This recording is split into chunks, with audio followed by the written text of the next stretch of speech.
Good morning, allez, Iden, et tu seras aujourd'hui le Nishmat Aravacher Ben Benjamin Zeev et François Fagy Ben Khana. Si vous souhaitez vous aider une prochaine étude de Mishnah, contactez le 5 minutes éternel. Nous étudions Masechet Dmai, Perek Zain Mishnah Dalet. Alokeach Yain mi Ben Akutim, Omer Shnelogin, Shani Atid Lafrish, Areen Tourma, Veasara Maaser, Vetisha Maaser Sheni, Mechel Veshote. Une Mishnah simple à traduire et à comprendre ce qu'il y a écrit. Le seul problème, c'est qu'il va falloir, c'est qu'en réalité, le cadre dans lequel elle parle, c'est très limité, et on explique. D'abord, je traduis, parce que c'est simple. Alokeach yain mi ben akutim. On parle d'une personne qui achète du vin des Koutim.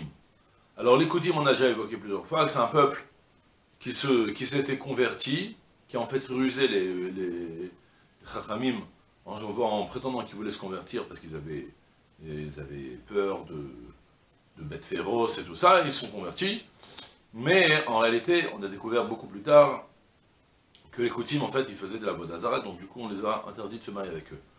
Mais, dans une longue période, en tout cas, les Koutim étaient un peuple qui était considéré comme juif, converti, mais avec un sérieux problème, c'est que c'était des gens qui en faisaient qu'à leur tête.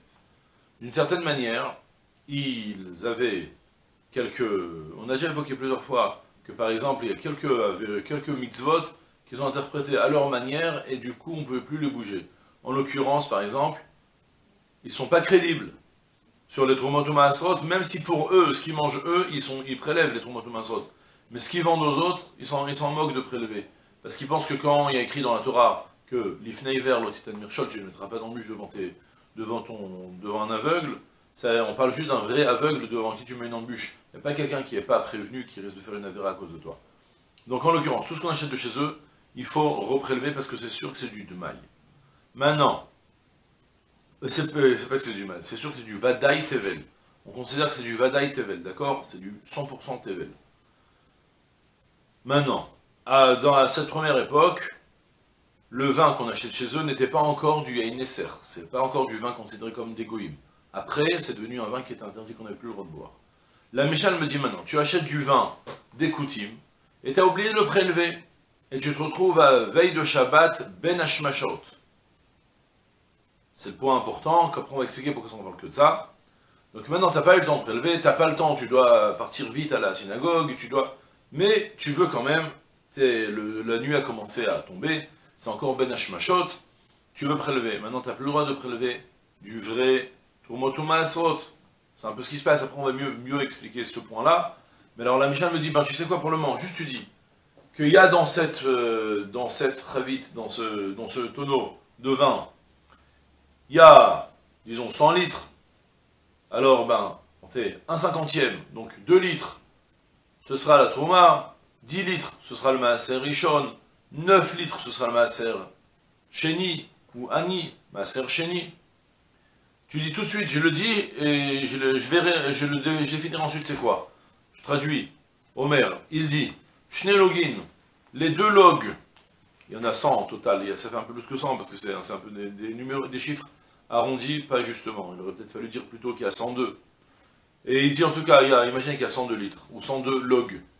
Donc, un Shnelogin, 2 logs, Shani Atid Lafrish, que je séparerai ensuite, eh bien, Aren Trouma, ils sont Trouma, Vaasara Maaser, et 10, ils sont Maaser, Vetisha Maaser Sheni, et les 9 qui restent, 9 supplémentaires, ils seront Maaser Sheni. Soit, imaginez que c'est un cas en fait, où il y avait 102 litres, ou 102 logs plutôt, donc j'ai dit 2, que je prélèverai ensuite, ils seront la Trouma. 10, ce sera le Maaser. D'accord? Parce qu'une fois qu'il me reste, maintenant, une fois que j'ai enlevé des 102, j'ai enlevé les 2 de la Trouma, il me reste bidiouk 100. 100, ça veut dire que je prélève un dixième, ça fait 10. Et après, il te reste 90. Et donc, pour le Maaser Sheni, tu prélèves 9, c'est le deuxième Maaser, et voilà, et tu prélèveras plus tard, plus pendant Shabbat. D'accord? C'est là le point. Et la Mishnah me dit, Mechel Beshote, il commence et il boit. Mechel, ça veut bien dire, ça vient pas du mot choulin, ça vient de l'éatril, d'accord? À la différence de plein de fois en général. Mechel, ça vient du mot en général profané ou transférer la gloucha. Ouais, et bien là, c'est pas le cas. Là, ça veut dire, et il commence à boire. Bon, on a compris le cas, plus ou moins. Donc on parle que je suis en train de faire un prélèvement d'un tonneau, on est avant Shabbat, on est déjà Ben Hashmashot, j'insiste, comme le partenaire m'a dit. Si on est au début de Ben Hashmashot, alors là, attention. Là, ça commence la problématique. Il y a 2 points qu'il faut bien éclaircir. On parle qu'on est Ben Hashmashot, qui a un interdit de prélever, donc on ne va plus prélever pendant Shabbat. Mais on va faire un certain arrangement qui va nous permettre de boire une grande partie du vin, mais pas tout. Et à condition qu'on pense Yesh Brera comme Rabbi Meir. Voilà les points qu'il va falloir tout expliquer. De quel cas on parle? C'est-à-dire d'abord, vous savez quoi? Je vais vous dire nous concrètement, pas comme Rabbi Meir, la halakha n'est pas comme Rabbi Meir. En réalité, on est bloqué avec ce tonneau. On n'a pas la possibilité de dire je prélèverai 2 de Trouma, je prélèverai de Maser. On avait déjà bien insisté. Là, ça touche un problème de Brera. Brera, ça veut dire quoi? Que ce qui restera à la fin, depuis tout de suite, je définis ce qui restera à la fin, que ce sera la Trouma depuis tout de suite. Si on pense comme Rabbi Meir, que Yesh Brera, on a la possibilité de faire un prélèvement de la sorte. Pour le moment, les 2 litres qui resteront à la fin, ce sera la Trouma Gdola, et je commence à boire, donc, puisque maintenant ce que je bois, c'est plus les 2 litres qui restent, ce qui restera, ce sera les 2 litres de la fin. Donc je pourrais boire. Mais à condition que tu penses Yesh Brera, que tu peux définir par la suite ce que tu as pour le moment appelé et nommé de manière floue. J'ai dit que pour le moment, je dois de la Trouma qui est dedans, j'ai pas défini, j'ai dit que je la définirai ensuite, et au fur et à mesure que je trie, eh bien, je décide de maintenant, ça c'est ce qui est pour moi, ça ce qui reste à la fin, ce sera pour le Kohen.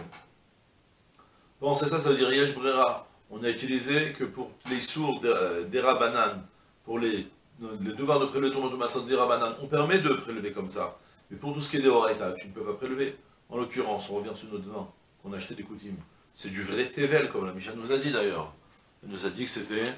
elle a précisé ou pas? Alors, il y a une mi ben à Koutim, on n'a pas précisé, mais en fait, le partenaire va nous dire que c'était du Vadaï Tevel. Ouais, Kodem chez Gazroa la Yahin, Vayayenam Vadaï Tevel, parce que ce qui vient des Koutim, c'est du Vadaï Tevel. Donc si ça vient du Vadaï Tevel, tu ne peux pas prélever de la sorte en laissant par la suite. Tu es bloqué, tu n'as pas le droit. D'accord? Donc pour nous, on n'a pas de solution sur un vin pareil. Tu dois que retrousser tes manches et prélever depuis tout de suite tout ce qu'il faut. Tu ne peux pas dire, tu définirais ensuite. Tu dois prélever depuis tout de suite. Ça, c'est pour nous. Rabbi Meir, il pense que Yesh Brera, et donc la Mishnah va selon Rabbi Meir. Maintenant, attention. C'est bien, Yesh Brera, donc tu peux dire ce que je prélèverai ensuite, mais tu n'as pas le droit de prélever pendant Shabbat. Or là, tu es pendant Ben Hashmashot. Et comme on dit dans la Mishnah de Ben Madikin, ouais, ça fait Krashecha, ça fait Enashecha, Enachashecha. On a dans la période de doute, parce que la nuit, elle est devenue trop chère. Est-ce que le Shabbat est rentré ou pas concrètement quand on est Ben Hashmashot? En me asrin, et à Vadaï. On n'a pas le droit de prélever le Vadaï Tourma, le Vadaï Tevel. Là, c'est du Vadaï. Alors, comment c'est que j'ai le droit de prélever? Et là, c'est là la petite finesse. Selon Rabbi Meir, j'ai pas le droit de prélever. J'ai pas dit cette fois-ci que ce que je prélèverai pendant Shabbat. Parce que pendant Shabbat, j'aurai pas le droit de prélever. Mais je peux malgré tout appeler un nom indéfini que je dois de la Trouma dans tout ce mélange, je dois du Maaser Rishon dans tout ce mélange, et je dois du Maaser Sheni dans tout ce mélange, que je définirai plus tard quand? Pas pendant Shabbat, après Shabbat. Et pendant Shabbat, pour le moment, ce que je fais, c'est que je prends un peu de vin et je dis, ça c'est sûr que c'est du Choulin. Mais j'ai pas le droit de boire, par exemple, on avait dit qu'il y avait 102 litres, j'ai pas le droit de boire jusqu'à qu'il va rester 81 litres. Parce que là, c'est sûr que ce que tu as laissé, c'est... Tu as commencé maintenant à dire... Je précise, comme il nous dit le partenora, au début, il dit une phrase comme ça, que tu n'as pas le droit d'être kové à l'omakom. Tu n'as pas le droit de me fixer un endroit précis, à la Touma, au Maaser Rishon ou au Maaser Sheni. Tu dis juste que j'ai une dette. Là, tu as le droit pour le moment, c'est que tu n'as pas encore fixé, tu n'as pas fait une vraie création. Donc du coup, pendant Shabbat, tu n'auras plus le droit de désigner qui sera la Touma au Maaser. Mais pour le moment, pendant Shabbat, on a le droit de boire une partie du vin qui est certainement pas Trouni, Tourma, ni Maaser Rishon, ni Maaser Sheni. Parce que parmi les 102 litres, tu pourras boire 75 litres. Mais après, tu laisses le mélange en balagan.